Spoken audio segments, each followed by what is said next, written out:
Hello friends, welcome to Kotputli law education. आज हम बात करेंगे कि क्या एफिडेविट पे मींस स्टाम्प पेपर पे क्या डिवोर्स हो सकता है।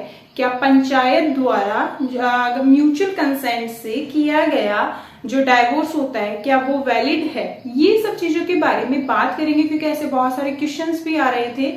और क्योंकि जैसे क्या है कि हर जैसे ही हम लॉ को पढ़ते हैं तो क्या होता है हमारे दिमाग में थ्योरेटिकल चीजें बनने लग जाती है अपने आप की। क्या ऐसा हो सकता है, क्या ये वैलिड है, क्या ये इनवैलिड है। ठीक है, तो ये सारी चीजें क्या है कि हमें जानना भी जरूरी है। तो आप वीडियो के लास्ट तक बने रहे, वीडियो को लाइक और शेयर भी कर दें और चैनल को सब्सक्राइब भी कर दें। साथ ही बेल आइकन पर भी प्रेस कर दें जिससे आगे आने वाली सारी video update, legal update, government job से रिलेटेड अपडेट्स आपको सारी मिलती रहे। साथ ही अगर अभी तक आपने हमारा टेलीग्राम ग्रुप ज्वाइन नहीं किया है तो वो भी ज्वाइन कर लीजिए क्योंकि वहां भी सारी आपको लीगल अपडेट्स, लेटेस्ट जजमेंट, सारी चीजें प्रोवाइड होती हैं।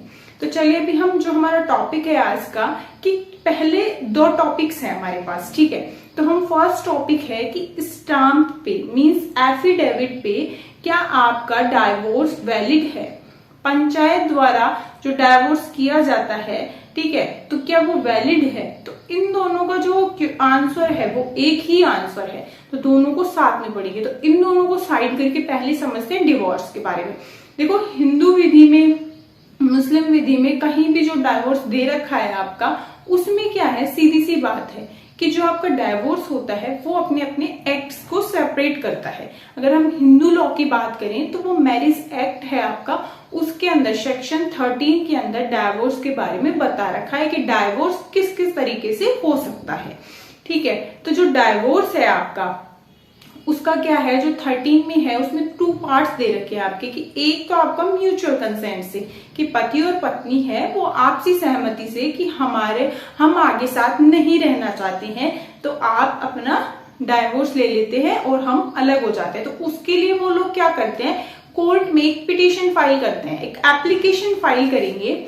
ठीक है, एप्लीकेशन फाइल करके वो क्या बताएंगे वहां पे कि हम अब आपस में साथ नहीं रहना चाहते हैं, हमारी आपसी सहमति है कि अब हमें अलग होना है। तो कोर्ट क्या करेगा, कहाँ पे, कौन से कोर्ट में करेंगे, सिविल कोर्ट में।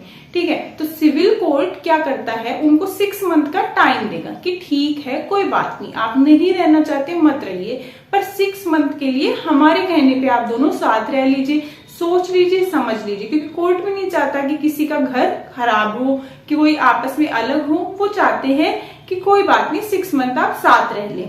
ठीक है, 6 मंथ वो साथ रहते हैं।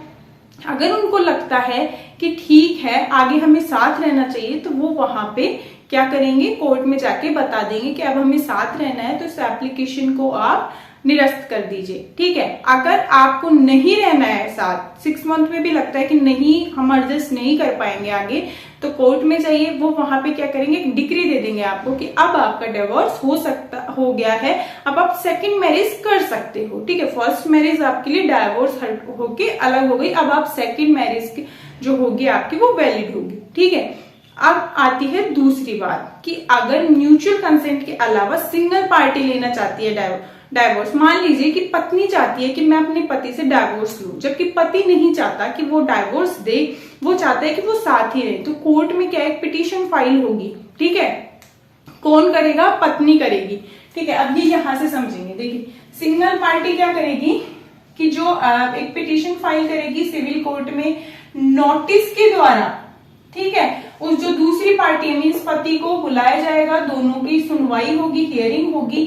उसके बाद अगर कोर्ट को लगता है कि जो सेक्शन 13 के जो दूसरे ग्राउंड्स हैं कि वो उसको क्या क्रुएल्टी है या फिर वो अनसाउंड माइंड है, कुछ भी है, ठीक है, साउंड माइंड पर्सन है, ये कुछ भी ऐसा होता है तो वो वैलिड, अगर वैलिड आधार निकलना चाहिए, बेस क्या होना चाहिए, वैलिड होना चाहिए, उसी के बाद कोर्ट डिवोर्स की डिग्री दे देगा। ठीक है, तो अब इन दोनों बात से आप कहेंगे कि ये एफिडेविट और पंचायत को हटा के आप तो डाइवोर्स के बारे में समझाने लग गए।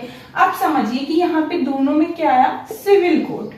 तो ध्यान रखिए कि ना तो आप एफिडेविट पे डिवोर्स ले सकते हो, ना पंचायत द्वारा जो डिवोर्स होता है आपका वो वैलिड होता है। यहाँ पे क्या है, ओनली सिविल कोर्ट द्वारा जो पारित डिग्री होती है, ठीक है, उसके द्वारा ही ये जो डिवोर्स है ये मान्य होता है। इसके अलावा कहीं भी आप डिवोर्स ले लो कि ठीक है मैं घर वालों के सामने डिवोर्स ले रहा हूं और मेरा तो डिवोर्स है, ठीक है, आपस में अलग अलग रहने लगे, नहीं, डिक्री पारित होनी चाहिए कोर्ट के द्वारा, ठीक है, तो उसके बाद ही आप क्या है वैलिड है कि डिवोर्स आपका वैलिड है। इस अगर आपने एफिडेविट पे लिया तो मानो ऐसा माना जाएगा कि आपने कोई डिवोर्स किया ही नहीं और ना ही आप सेकंड मैरिज के लिए एलिजिबल हो।